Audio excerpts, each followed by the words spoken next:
This is a 2023 Volkswagen Caddy Cargo 2.0 litre diesel right-hand drive in South Africa spec.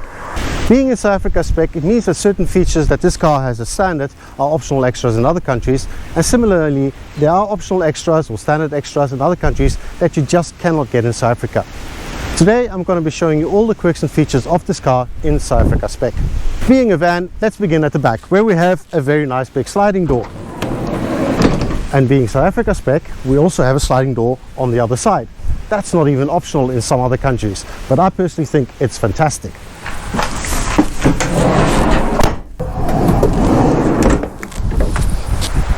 At the back we have these barn doors. South African Caddy Cargos cannot be ordered with a tailgate. The passenger version of this car you can, but not for the Caddy Cargo. The barn doors open up very nicely, either 90 degrees, or if you unclip it, all the way to 180 on both sides. According to the specs, this can hold 2 Euro pallets. Given that we're in South Africa, that means absolutely nothing to me. But it's a good amount of space. It's nice and tall, nice and square, really great. As I said, the space inside is quite substantial, and you can easily park off here and continue reading if there's load shedding outside, except for one problem. The light that you're seeing right now comes from my GoPro. The actual ceiling light is rather piddly. Let me switch it off.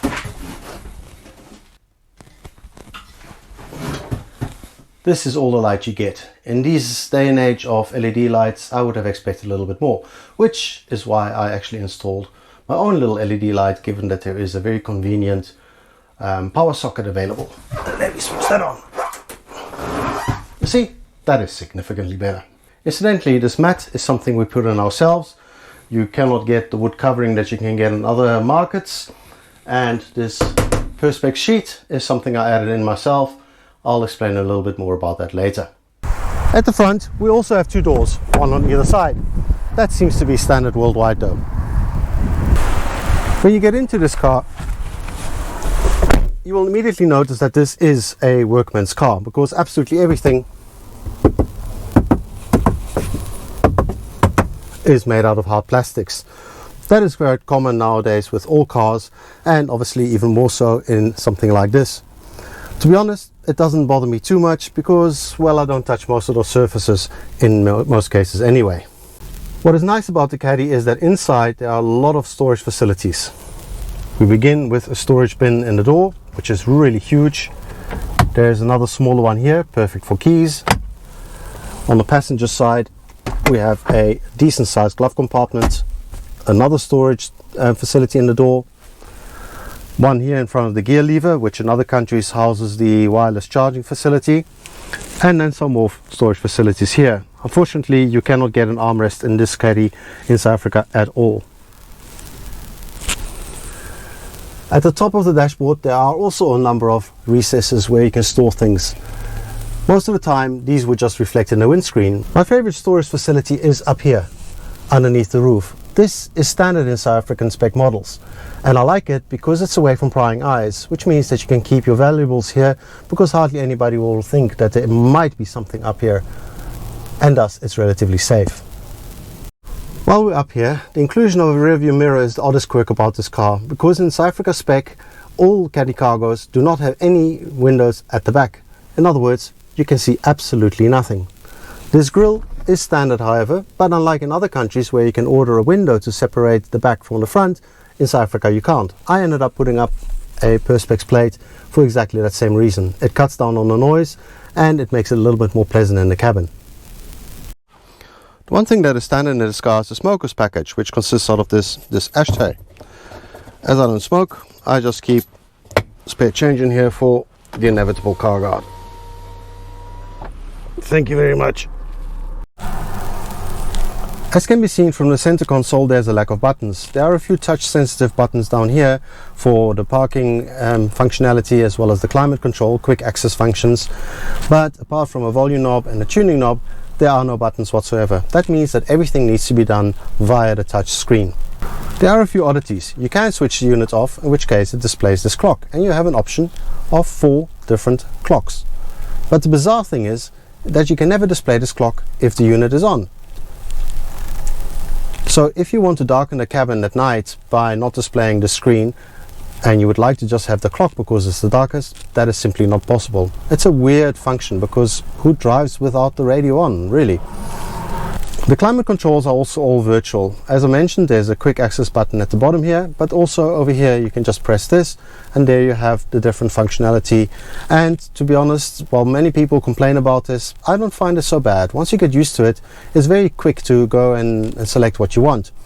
It automatically reverts back to the previous screen, as we saw there, or if you select it, you can just press the X and it goes back. It really does work very well. Unfortunately, this unit does not come with Android Auto or Apple CarPlay enabled, and it's not even available as an option, even though it should be for this mid-size screen unit, which I had to get in order to have the parking control enabled. The South African reviews I've seen and read, and especially the Volkswagen South Africa site, mentions this connectivity several times, heck, quite prominently so. So I was looking forward to that feature, and it was rather disappointing that it didn't have it. While speccing the car, it wasn't explicitly mentioned that the car had Android Auto and Apple CarPlay, but then speccing a top-of-the-line Volkswagen Tiguan also didn't show it in the spec levels. And yet that car most definitely has it. So, if Volkswagen South Africa is watching, please sort out your website. It's not quite Dieselgate, but at best what it says is ambiguous, at worst it's misleading. Given the prevalence of smartphones nowadays, the inclusion of Apple Android and Apple CarPlay should be a standard feature. Heck, even cheap Chinese entry-level cars have it. And this is a delivery van where map integration is of absolute paramount importance. The fact that it doesn't have it and that I cannot even get it as an optional extra for which I'm willing to pay is rather disappointing. As mentioned, I ordered the car with both rear view camera and park distance control. While the rear view camera requires the option of the bigger screen, as such the camera is cheaper than the park distance control, a bit odd. Having both, however, I can only recommend highly. You use the camera to see what's going on behind you, but the audible feedback of the park distance control, which exists both at the back and the front, is most useful. What I discovered and really like is that the sound is routed to the speaker on the side where there's an obstruction. So the beeping comes from the left when there's something on the left and vice versa. That is a really good touch and makes navigation that much easier and makes maneuvering, especially going backwards, really easy. On the steering wheel we do have a lot of buttons, but unlike that on other Volkswagens, these are not haptic feedback soft touch buttons, but rather physical buttons, and they are rather nice because of that. On the left hand side we've got the cruise control, which I ordered extra and which I'll talk a bit about more later because it's really good. We also have the volume up and down. On the right hand side we've got the controls for the very simple trip computer, and there's also a button for voice control, which this car thankfully does not have. I must admit I find voice control rather useless, because by the time the car recognizes what you've said, you could have done it 5 times over. You will also notice that there is a flat bottom steering wheel down here, which is really important in a car like this, because as you can see there is just absolutely no legroom whatsoever. So without that we would just not be able to get into this car. The gauges in the Caddy Cargo are just old style analog ones. You cannot get the digital ones for the cargo, possibly for the passenger version, but definitely not for the cargo. That said, I find this a very nice unit. It's very simple to read, it's clear, it's very legible. The trip computer, as mentioned, is a rather simple one, and it only tells you 2 things: the range and how many kilometers you've currently done on your trip. And while for everything else you need to read the user manual, if you want to reset the trip computer, it tells you all the time. This is definitely something that I need to be reminded of. I find it a bit weird, but just the way things get done. On the top right of the dash we have the light controls, using again very sensitive touch sensitive buttons, just like the quick buttons in the center console. The Caddy comes standard with auto lights, but not auto high beam control. There's a rear fog light and a quick defog button that switches on the fans and so on for exactly that. There's also a rear window defog button. Given that there is no rear window, it's just there for show. What is interesting is that there is a proximity sensor on this panel, because if I move my hand close to it, the individual buttons light up. If I move my hand away from it, they go dim again. I'm not sure how useful this is, because to be honest I don't think that anything is too dim to start off with, but it's still a nice little touch, and I quite appreciate something like that. Driving the Volkswagen Caddy Cargo. This car is built on the Volkswagen's famous MQB platform, which underpins many smaller Volkswagens, including the Golf, to which this car has always been closely related. We have a sporty flat bottom steering wheel, we've got a turbo up front, and at 110 horsepower or 81 kilowatts, the same amount of power as the original Golf GTI. So the question of course is this a Golf? Well, of course not. It's a van. That said, it doesn't feel sluggish, and it never feels like you are holding up traffic. It drives well, it's got good acceleration, and all in all it's a pleasant car to drive. The first thing of course you notice when you get in is the fact that the rear view mirror does nothing. And initially it's a bit disconcerting because you don't know what's going on right behind you. We do have the park assist functionality somewhere. There we go. I shouldn't be doing this while I'm driving, but anyway. But when you're driving, all you can see is this parking lots, rainy parking lot overlooking the sea, so it's not exactly particularly useful. On the plus side, it also means that you cannot see if there's anybody with road rage behind you. If somebody's annoyed, you just can't see them, which means that it's a much more relaxing drive.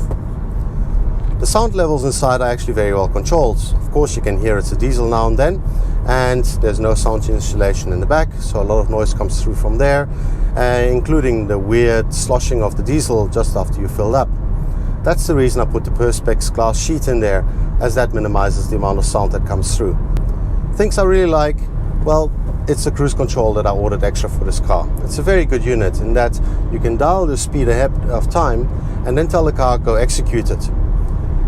If you need to shift gears, and the car will tell you in the dashboard, you can do so, and it will automatically re-engage the cruise control once you've done your shift.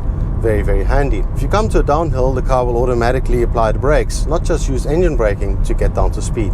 Again, a very handy feature, and it adds to the comfortable drive that this car offers.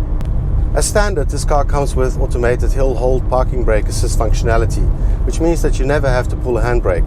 If you come to a complete stop, the car will pull the handbrake for you, and it will disengage once you keep driving.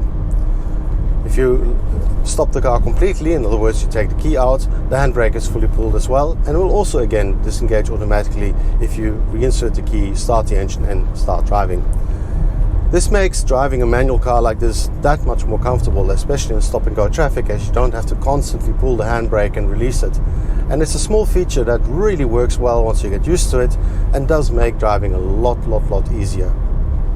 So, all in all, I find this a comfortable car to drive.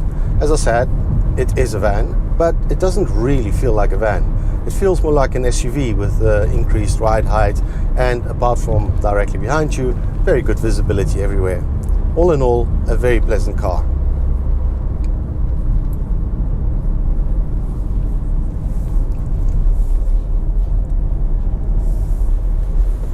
So there you have it, my review of the quirks and features of the Caddy Cargo in South Africa specs. If you enjoyed this video, consider giving me a like, subscribe and hit that notification bell so you are notified when I review the Caddy Cargo's biggest rivals, namely the Rolls-Royce Cullinan Cargo, the Lamborghini Urus Utility, and of course the Ferrari Purosangue Porter, whenever those come out. Thank you and goodbye.